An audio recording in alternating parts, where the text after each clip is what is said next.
Hi all, today's focus is on intestate property, which arises when someone passes away without a will. In legal terms, this means their assets are distributed according to specific rules. Number 1. If the deceased is married and owes children, the half of the property should be given to the spouse and the remaining half should be given to the children equally. Number 2.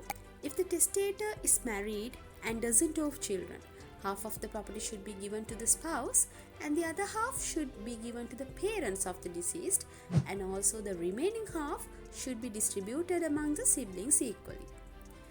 In case of death of the spouse prior to the death of the testator, the property should be distributed among the children equally.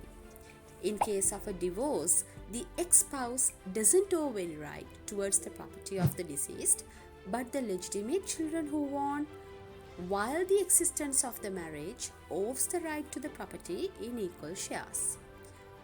Number 5.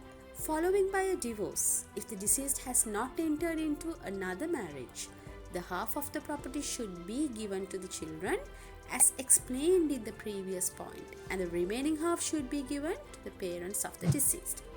I hope the respective video regarding the law related to intestate property rights contributed along the way. Thanks for listening.